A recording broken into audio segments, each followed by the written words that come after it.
Olá, seja bem-vindo a marcoteles.com.br. Hoje encontrei com um amigo que vê o canal, né?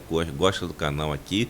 Que é bom, né? Saber disso, né? Fiquei feliz em saber que ele curte o nosso canal. É o Jefferson, né? Jefferson, um abraço para você. E ele me pediu para falar sobre um tema interessante até, né? Se Deus castiga, né? Muitas pessoas dizem que Deus não castiga. Outras dizem que Deus castiga. Ora, por que que existe essa divergência, né? Por que existe essa situação? Nós vamos primeiro ver na Bíblia, depois eu vou explicar para vocês do que se trata essas coisas. Primeiro vamos em Números 16, que trata da rebelião de Corá, Datã e Abirão. Em algumas Bíblias está escrito Coré, né? Coré, Datã e Abirão. Eu vou ler alguns textos, não vou demorar muito para o vídeo não ficar muito longo, mas eu recomendo que você, na sua casa, leia na Bíblia Números 16 para entender melhor do que eu estou falando, tá? Corá era filho de Izar, neto de Coate, bisneto de Levi. Reuniu Datã e Abirão, filho de Eliabe, e On, filho de Pelete, todos da tribo de Ruben. Ou seja, Corá, que era um levita, né, reuniu Datã e Abirão da tribo de Ruben. E qual era a ideia deles, assim, resumindo? Eles iriam contra Arão. Arão era o irmão de Moisés, que foi escolhido por Deus para ser sacerdote de Israel, né? Da tribo de Levi sairia o sacerdote de Deus, né? Do templo de Israel. E Corá não se sentiu muito feliz com isso, porque ele não seria o sumo sacerdote. E reuniu-se com Datã e Abirão e foram questionar por que que somente Arão e a descendência de Arão seriam os sumos sacerdotes e por aí vai. Na verdade, de Arão, Arão tem um filho chamado Eleazar, dentro da família de Arão, dos Aaronitas, né? Que é a descendência do próprio Arão, dentro dos levitas, ficam até lá a época de Levi, né, em Samuel, e depois entra outra sucessão de sacerdotes, também outra família sacerdotal. Então nós vemos que a família de Arão era escolhida e Arão era o principal, era um símbolo ali dentro daquela figura do sacerdócio, né? Ele foi escolhido diretamente por Deus, né, e Moisés ungiu o sacerdote. Mas alguns se opuseram a essa escolha que foi feita de Arão, né? E esses foram Coré, né? Datã e Abirão e alguns outros que os seguiram. É interessante que Moisés ficou muito triste, né? Ele reclamou que ele não pediu nada a eles, que eles não queriam fazer nada. Tentou conversar com eles aqui no versículo 8, né? Ele está falando, por que vocês estão fazendo isso? Tenta de demovê-los dessa situação, mas chega um momento em que não há mais jeito. Então, lá por volta do versículo 28, 28 ou antes um pouquinho, 26, Moisés levantou-se, né, já irritado com aquela situação, e foi para onde estavam Datã e Abirão, e as autoridades de Israel o seguiram. Ele advertiu a comunidade, ou seja, aquelas pessoas que estavam em volta dele. Afaste-se das tendas desses ímpios. Não toquem em nada do que pertence a eles, senão vocês serão eliminados por causa dos pecados deles, de Coré, Datã e Abirão. Eles se afastaram das tendas de Corá, Datã e Abirão. Datã e Abirão tinham saído e estavam em pé à entrada de suas tendas junto com suas mulheres, seus filhos e suas crianças pequenas. Você vê aqui toda a família de Datã e Abirão ali, que não eram levitas, né, mas queriam o sacerdócio de Arão. E disse Moisés: assim vocês saberão que o Senhor me enviou para fazer todas essas coisas e que isso não partiu de mim. Se estes homens tiverem morte natural e experimentarem somente aquilo que normalmente acontece aos homens, então o Senhor não me enviou. Olha o que Moisés está falando. Ele está colocando um desafio, né? Praticamente, se esses homens morrerem de velhice, então o Senhor não me chamou. Mas, se o Senhor fizer acontecer algo totalmente novo, e a terra abrir a sua boca e os engolir, junto com tudo que é deles, e eles descerem vivos ao Sheol, então vocês saberão que estes homens desprezaram o Senhor. Então o versículo 31 nos diz: assim que Moisés acabou de dizer tudo isso, O chão debaixo deles fendeu-se, e a terra abriu a sua boca e os engoliu juntamente com suas famílias e com todos os seguidores de Corá e com todos os seus bens. Desceram vivos às sepulturas com tudo o que possuíam. A terra fechou-se sobre eles e pereceram, desaparecendo no meio da assembleia. Diante dos seus gritos, todos os israelitas ao redor fugiram gritando: a terra vai nos engolir também. Outro texto que eu quero mostrar para vocês fala sobre Ananias e Safira, né? O capítulo 5 de Atos nos conta que um homem chamado Ananias, com Safira, sua mulher, também vendeu uma propriedade. Por quê? Porque existiam irmãos, especialmente Barnabé, era um homem muito zeloso, muito conhecido por sua pureza, por sua piedade. Eles vendiam propriedades, o dinheiro que eles arrecadavam, eles davam integralmente aos apóstolos para que pudessem administrar toda a igreja ali daquele lugar tivesse uma vida agradável, sem passar por muita necessidade. E essas pessoas que vendiam suas propriedades e que ajudavam a igreja eram muito benquistas pelo povo. As pessoas eram gratas a eles, né? Devemos entender que naquele tempo ali da igreja primitiva, boa parte dessas pessoas também eram escravos. Então não confunda isso com as coisas de hoje, pessoas que são livres, que podem trabalhar e outras coisas que temos aí vinculadas aí, tá? Então não confunda o que aconteceu ali com o que deve acontecer hoje, tá? É interessante que esse Ananias e Safira vendeu uma propriedade e ele reteve parte do dinheiro para si, sabendo disso também sua mulher. Ou seja, ele combinou com a esposa, vamos pegar uma parte do dinheiro e vamos dar a outra e vamos nos dar bem, né? Vamos ser benquistos por todo mundo. E o restante levou e colocou aos pés dos apóstolos, do versículo 2. Versículo 3. Então perguntou Pedro: Ananias, como você permitiu que Satanás enchesse seu coração a ponto de você mentir ao Espírito Santo e guardar para si uma parte do dinheiro que recebeu pela propriedade? Ela não lhe pertencia? E depois de vendida, o dinheiro não estava em seu poder? E o que o levou a pensar em fazer tal coisa? Você não mentiu aos homens, mas sim a Deus. E ouvindo isso, Ananias caiu morto. Grande temor apoderou-se de todos os que ouviram o que tinha acontecido. Então os moços vieram, envolveram seu corpo, levaram para fora e o sepultaram. Cerca de 3 horas mais tarde, entrou sua mulher sem saber o que havia acontecido, e Pedro lhe perguntou: diga-me, foi esse o preço que vocês conseguiram pela propriedade? E respondeu ela: sim, foi esse mesmo. Pedro lhe disse: por que vocês entraram em acordo para tentar o Espírito do Senhor? Veja, estão à porta os pés dos que sepultaram seu marido, e eles a levarão também. Naquele mesmo instante ela caiu morta aos pés dele. Então os moços entraram e, encontrando-a morta, levaram-na e a sepultaram ao lado de seu marido. E grande temor apoderou-se de toda a igreja e de todos os que ouviram falar desses acontecimentos. Veja bem, grande temor apoderou-se de toda a igreja e de todos os que ouviram falar desse acontecimento. Então nós temos 2 casos aqui em que literalmente Deus castigou, tá? Literalmente Deus castigou. Aí vai dizer: não, mas isso é coisa do Antigo Testamento, no Novo Testamento não tem. Não, é do Antigo Testamento, como vocês viram no número 6, um exemplo apenas. E outro exemplo aqui em Atos 5, de Ananias e Safira. Vai dizer que Ananias e Safira não foi castigo? Claro que foi. Foi castigo de Deus. Então Deus castiga? Castiga. Mas o que significa o castigo? Será que você está pensando que castigo é o que realmente a Bíblia diz que é? Ou você está pensando que castigo é outra coisa que disseram para você e você imagina que é bíblico? Será? Vamos analisar então. Bom, para você entender, você precisa compreender algumas coisas que foram mudanças que ocorreram na sociedade, né? Castigo tem pelo menos cinco significados, né, que eu pude elencar aqui para te explicar melhor, né?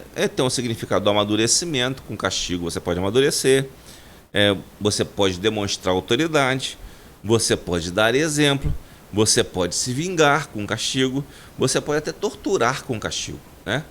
Então tem 2 coisas aqui que se aplicam ao conceito bíblico, e outras 3 não são bíblicas, são da psicologia. né? Não são bíblicos, mas são da psicologia e entraram na igreja por cristãos que se formaram em psicologia e acabaram trazendo aquelas grandes sabedoria da psicologia e colocando na igreja como se fosse algo extremamente cristão, quando na verdade não é, tá? Vamos ver o que aconteceu. Lá por volta da década de 50, 60, ou um pouco antes disso, teve lá antes a Segunda Guerra Mundial, teve um grande... Primeiro morreu muita gente na guerra, e logo depois ocorreu o que se chama de baby boomer, né? Nasceram muitas crianças, e essas crianças, os pais eram muito novos, até não sabiam muito como educar, digamos assim, e estavam desejosos que essas crianças crescessem sem a guerra, sem os horrores da guerra e coisas assim. E essa geração que passou pela guerra educou seus filhos sob a orientação de alguns psicólogos, né? Os psicólogos faziam programas de televisão, eram muito atendidos. Veja bem, eu não estou falando que a psicologia é ruim, mas eu estou falando que é ruim você aplicar psicologia na igreja, tá? É ruim. Uma coisa é psicologia lá no consultório, outra coisa é psicologia na igreja, tá? Então o que acontece? Começaram a dizer, né, que a figura do pai que castigava seus filhos, fosse com uma palmada ou fosse sentando na cadeira ou qualquer outra coisa, né? Essa figura era uma figura autoritária, né? Que era uma figura cheia de defeitos, cheia de recalques e que castigava seus filhos para mostrar sua autoridade porque era uma pessoa frustrada. Então, pegava esses pais que usavam do castigo para ensinar a seus filhos e deixavam eles se sentindo mal, como se fossem as piores pessoas do mundo, né? E outra coisa que diziam que esses pais estavam se vingando do que os pais deles fizeram com eles no passado. Então entra a ideia de vingança também, né? Então eles botavam que vocês não podem se vingar em seus filhos do que aconteceu com vocês, né? Isso ocorreu durante muito tempo, tá? Estou falando ali na década de 60, que é o que a gente consegue resgatar mais ou menos após a guerra ali. E continua da década de 70, 80, 90, né? E essa ideia foi vingando, né? E ainda chegou a ideia de tortura. Essa ideia de tortura também, ela veio muito cheia daquela carga emocional do pessoal que era terrorista e que se opunha ao regime militar, por exemplo. Então essa ideia de tortura também vem daí, né? E eles começaram a vir com essas ideias e trazer para a igreja. Os psicólogos que se formavam começaram a trazer essas ideias para a igreja como se fossem coisas maravilhosas e que a igreja precisava aprender, né? Como se a igreja precisasse aprender alguma coisa com qualquer ciência. Não precisa, nós precisamos apenas da Bíblia Sagrada, tá?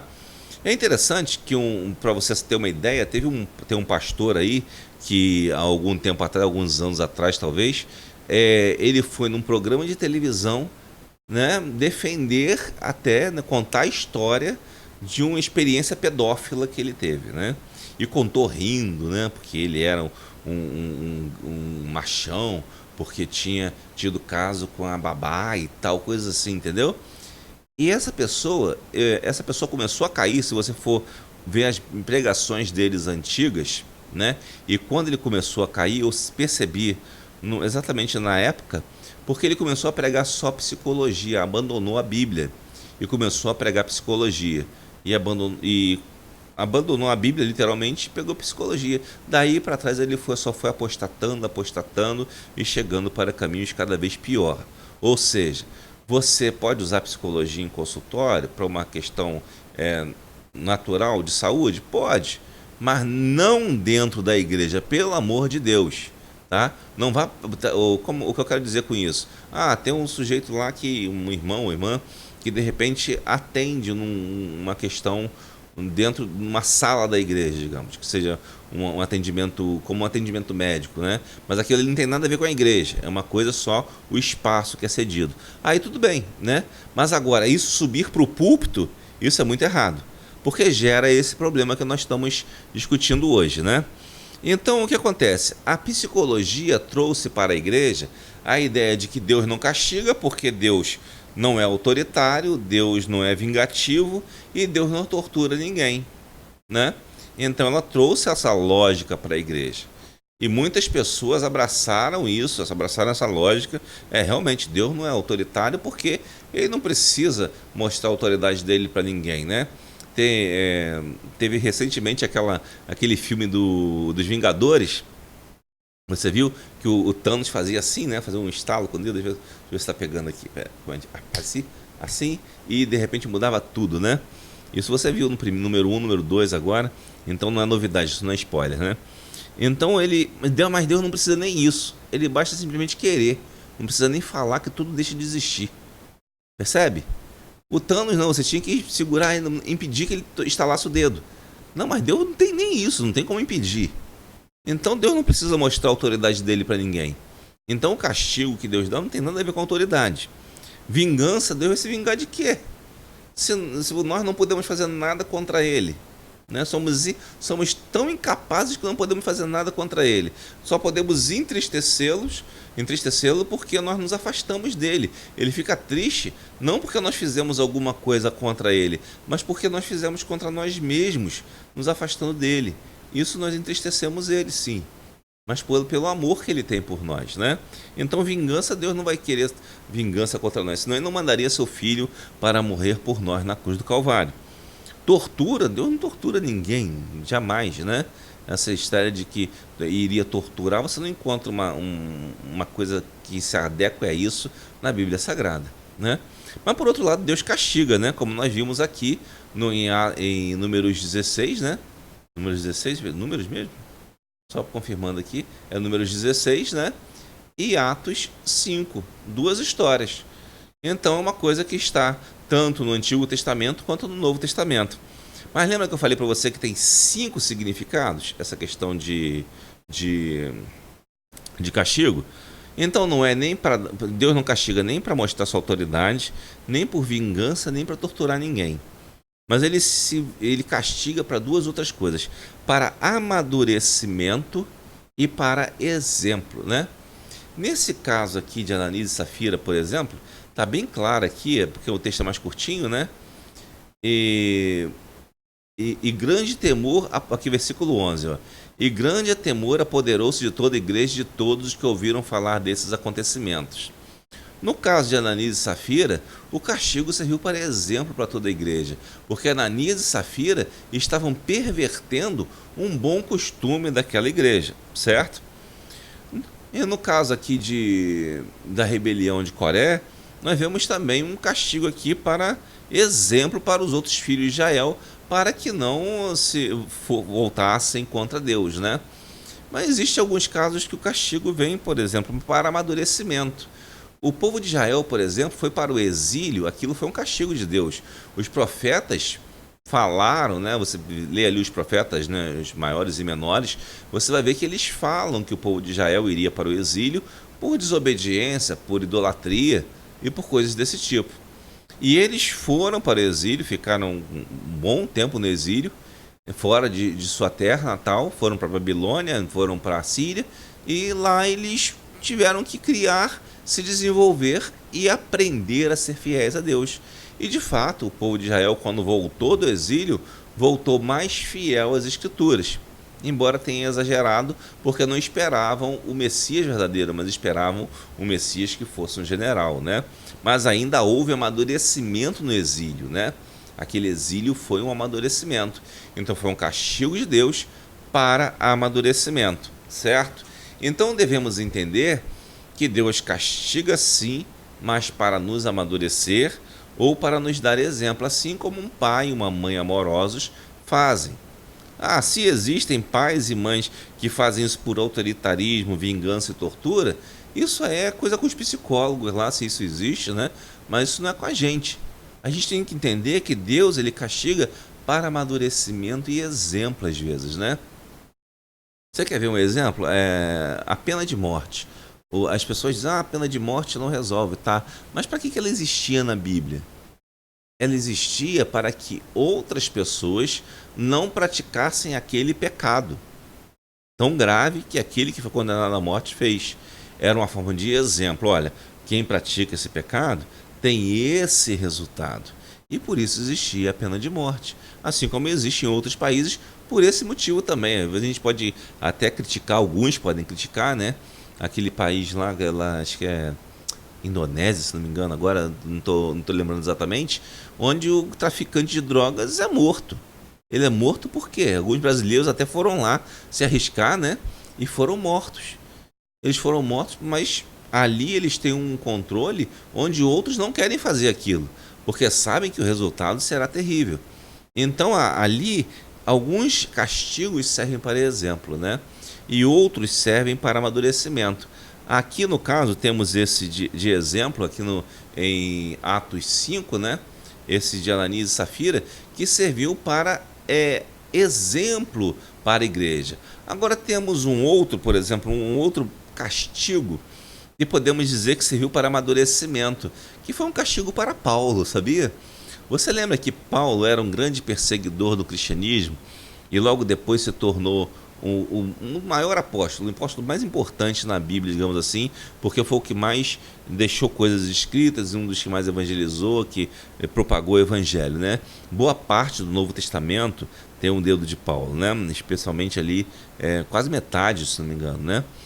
E é interessante que Paulo um dia diz que ele tinha um espinho na carne para que não se ensoberbecesse pelo que ele era, né? Pelo que ele era, pelo que ele foi, né? Ele foi judeu, ele era judeu assim, filho dos melhores judeus, ele tinha estudado com os melhores mestres judaicos e coisas assim, e ele não se ensoberbecia por ser judeu, e ao mesmo tempo não se ensoberbecia também por ser apóstolo, porque Deus colocou um espinho na carne nele.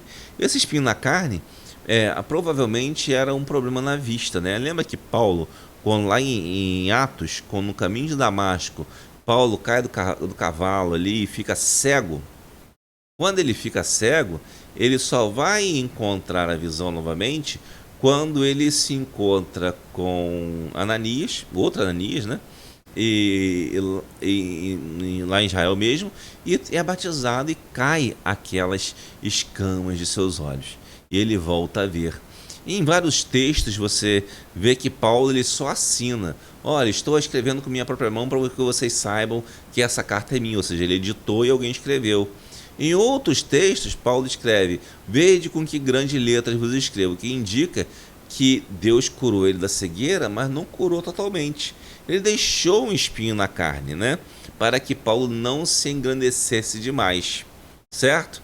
Então esse aqui podemos dizer que foi um castigo para Paulo para amadurecimento, certo? Para que ele também se tornasse uma pessoa melhor, um cristão melhor. Então podemos dizer que Deus castiga sim, mas não do ponto de vista da psicologia, né? Do ponto de vista bíblico, tá? Então precisamos entender que algumas coisas entram na igreja não para o bem, mas para atrapalhar às vezes, né? A gente precisa entender que a Bíblia ela é suficiente para a vida da igreja. Não precisamos trazer teorias de administração, ou de psicologia, ou de qualquer outra coisa para o seio da igreja para tentar resolver nossos problemas. Usemos somente a Bíblia. Ah, mas eu acho que não tem solução para esse problema na Bíblia. Não, não é que você não tem solução, é que você não leu a Bíblia direito. Ou não leu o suficiente. Continua lendo, continua orando, que um dia você vai achar a solução. Mas se você desiste de procurar a solução na Bíblia e vai procurar na ciência, na filosofia, ou seja, o que for, é lógico que você nunca vai achar a solução na Bíblia e vai arranjar problemas, né? Então essa aí é a nossa ideia de hoje, né? O nosso texto de hoje, nossa meditação. Na verdade eu fiz um comentário temático, né? Não fiz uma análise temática propriamente dita, porque isso aí é mais difícil de fazer, né? Mas fiz um comentário rápido para a gente entender essa questão. Espero que o Jefferson tenha gostado, tá, Jefferson? Se você gostou, você me fala. Mas a gente tem que saber disso.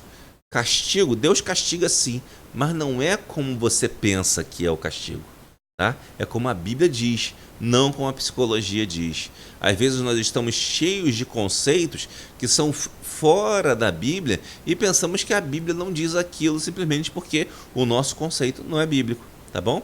Então que Deus o abençoe rica e abundantemente. Essa foi o nosso estudo de hoje.